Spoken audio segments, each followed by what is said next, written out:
Isaiah chapter 14, we started looking last week at this passage. It tells us about the fall of Satan. And I just want us to look again at this tonight. Isaiah 14 and the verse 12. It says, "How art thou fallen from heaven, O Lucifer, son of the morning? How art thou cut down to the ground, which did weaken the nations? For thou hast said in thine heart, I will ascend into heaven. I will exalt my throne above the stars of God.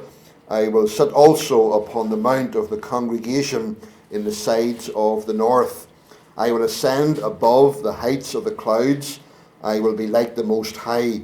Yet thou shalt be brought down to hell, to the sides of the pit.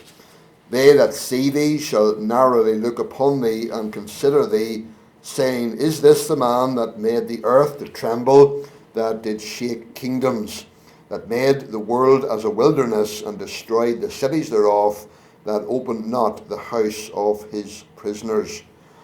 Amen. May the Lord just bless that reading to our hearts. We saw last week that this passage is speaking about the king of Babylon, and we see that in verse 4, where it says that thou shalt take up this proverb against the king of Babylon. But we also need to keep in mind that many of these Old Testament prophecies had a double fulfillment. That is, they had a fulfillment in the present situation of the prophet, and then they had another fulfillment very often in the future. But sometimes, as is the case here, it had a fulfillment in the past. So Isaiah is describing something that was happening in his day, the rise of the king of Babylon, and then his terrible downfall. But this is also a very clear description of the fall of Satan from heaven. So it has this double fulfillment, and the one really helps us to understand the other. And we finished up last week by looking at that little phrase in verse 12, how art thou cut down to the ground?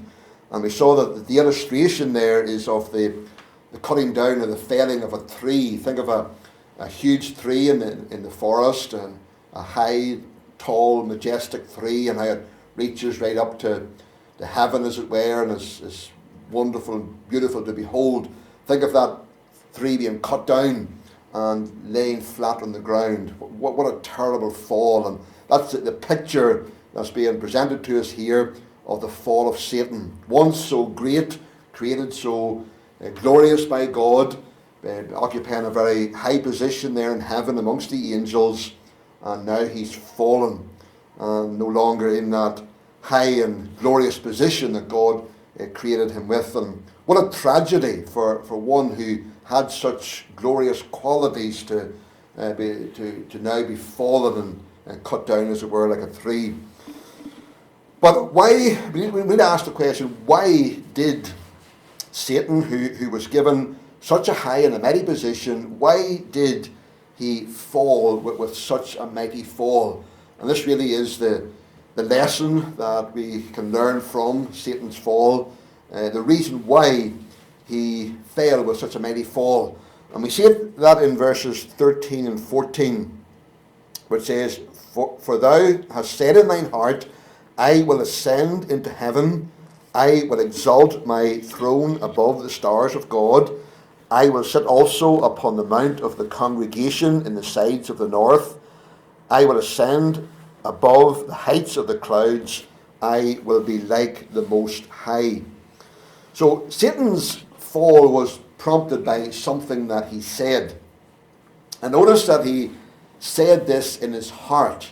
He may never have said it with his lips, but it was enough that he had said this in his heart, that he had thought this in his heart. You know, Proverbs 23 and verse 7 says, As he thinketh in his heart, so is he. And, you know, how we think in our hearts, what we feel and what we think in our hearts is very often how we are. Remember Jesus' standard of the law in Matthew 5 and 28 when he said, Whosoever looketh on a woman to lust after her hath committed adultery with her already in his heart. So that was the standard that Christ set in regard to the law, that even if a man doesn't actually commit the actual act of adultery and going after another woman, but if in his heart he lusts after another woman, well, he has committed adultery already in his heart. And Christ also used the illustration of, or the example of if you hate someone in your heart, it's like you have murdered them. Even you never actually kill that person, but if in your heart you hate them, then it's as if you have murdered them. So what's in our heart is very important. And we're told here that Satan, Lucifer, he thought this in his heart. And he may never have said it with his lips, but the fact that it was in his heart was just as real as if he had actually said it. And so notice in these verses, verses 13 and 14, what he said in his heart. You see the repetition of I will. In fact, he repeats this 5 times. I will, 5 different times. And this really is a perfect expression of Satan's pride. He was self-focused. It was all about him. He says, I will do all of these things. His whole focus was upon himself. He was self-obsessed. You know, pride always comes before a fall. And it was pride that caused the devil's fall. He became obsessed with himself, what he wanted to achieve. And so therefore that led to his fall. It was the same for the king of Babylon. We looked at that last week, how he was filled with pride about his great kingdom and all that he had accomplished. And that was then that God struck him down and he had that awful mental illness. But it was pride in Satan that caused him to fall. So let's look briefly just at these 5 I will statements here of Satan, the things that he said in his heart. And the first one there in verse 13 is, he said, I will ascend into heaven. I will ascend into heaven. Now, Satan was already in heaven, we know. That's where he was whenever God created him. But what he meant was he will make heaven his home. He will make heaven the place where he is honoured, where others will look up to him, where all of the other ones there in heaven would look up to him as being this great one. He wanted to set himself up as the supreme one, the one to whom everyone else would pay homage. He was not going to acknowledge anyone else as being superior to him, either in heaven or on earth. Not even God himself. He was not going to have anyone acknowledge that even God was greater than him. He wanted to be equal, as it were, with God, and no one else above him. What he wanted was that he himself and his laws, what he wanted, would be supreme. And isn't that exactly still what Satan desires? As we look around the world and see how Satan works in people's lives, we see that he deceives the masses into thinking that his laws are supreme, that his laws are ultimately for our good and for our happiness. Think of all of these moral issues that we're facing in these days, that abortion and LGBT issues and all of these things. When you look at them, really how Satan is deceiving people is to make them think that his laws, his ways, which are always contrary to God's ways, he deceives people into thinking that his ways are for their good, that these are the things that are going to give them happiness and give them a good life. So Satan hasn't changed. So that's the first I will. The second one, verse 13, it says, I will exalt my throne above the stars of God. I will exalt my throne above the stars of God. The stars of God are a reference to the angels. We have a few verses in Scripture that refer to the angels as the stars. And it seems from this passage that Satan's desire was not so much to be above God, but he wanted to be honoured and regarded as the highest angel. He wanted to be enthroned and exalted above all of the other angelic beings. He wanted to receive the glory and the attention of one that was next to God, with no one else above him. And again, isn't that still the same ploy that Satan uses against men? They want all the glory and attention for themselves. And they're jealous if someone gets more glory or more attention than them. Look at the great people in the world tonight, and that's really their aim. They want more glory for themselves, and they're jealous if someone else gets more than them.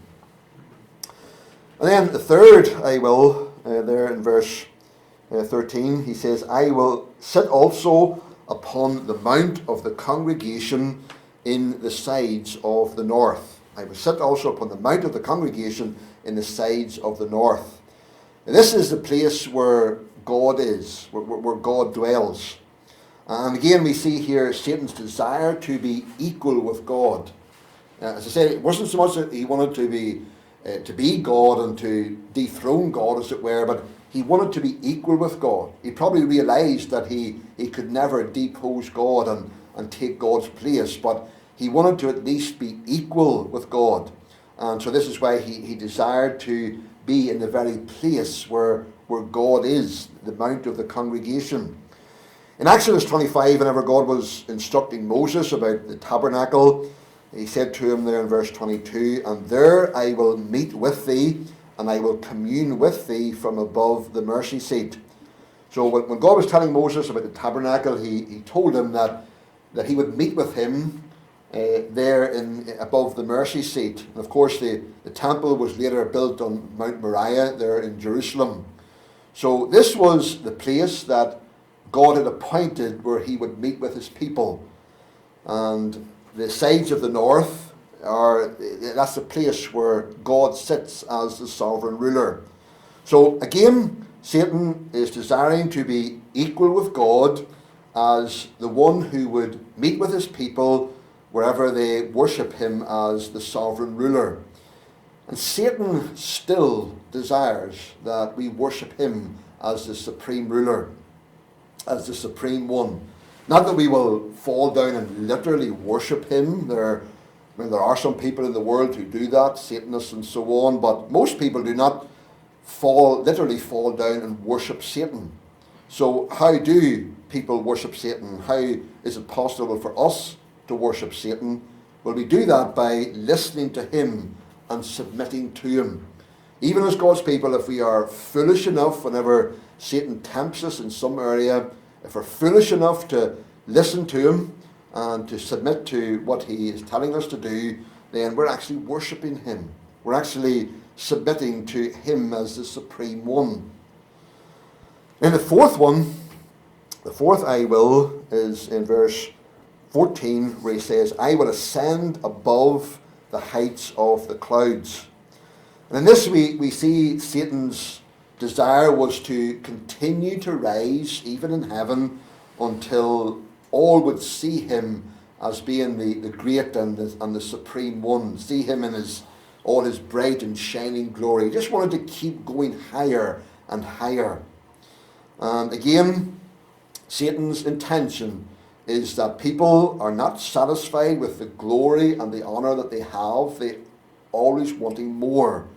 Again, you look at people in the world and people who have positions of glory and so on, they're always wanting more, aren't they? They're never satisfied with what they have, no matter how much that is.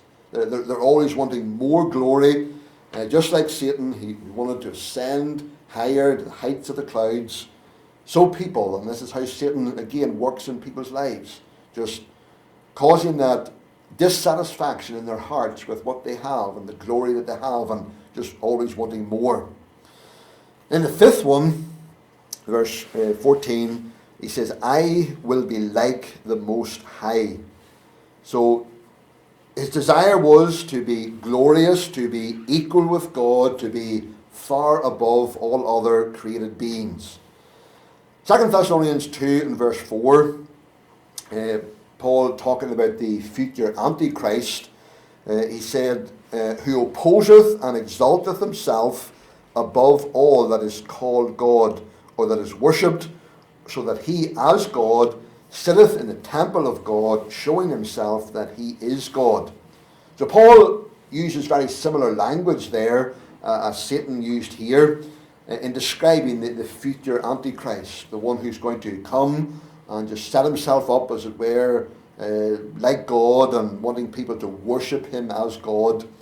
It's really just a picture of arrogance and pride, a desire to be above everyone else, not to have to answer to anyone, wanting everyone to submit to them. That was Satan's desire, and that's the desire of will be the desire of the future Antichrist, and that's again what we see Satan wanting to do in people's lives.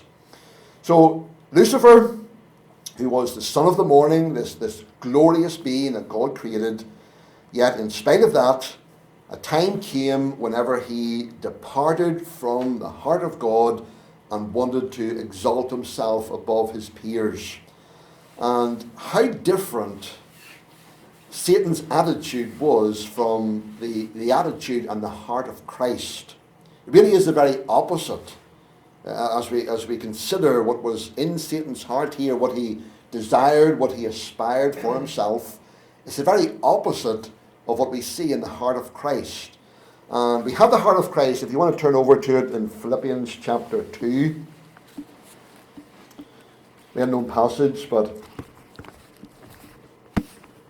Philippians chapter 2 and verse 6, speaking of Christ, it says, who being in the form of God, thought it not robbery to be equal with God, but made himself of no reputation, and took upon him the form of a servant, and was made in the likeness of men. And being found in fashion as a man, he humbled himself, and became obedient unto death, even the death of the cross. There we see the heart of Christ. And based on those verses there, we could say that the heart of Christ can be expressed in 5 I wills, just like the heart of Satan was expressed here in 5 I wills. So the heart of Christ can be expressed in 5 I wills, which are the total opposite of Satan's. Think about this. Like, we can put it like this: the status of equality with God, being equal with God, is not something to hold on to. I will let go of it. I will give up my reputation. I will be a servant. I will live humbly among men. I will even die an excruciating and humiliating death. I'll repeat that again. The status of equality with God is not something to hold on to. I will let go of it. I will give up my reputation. I will be a servant. I will live humbly among men. I will even die an excruciating and humiliating death.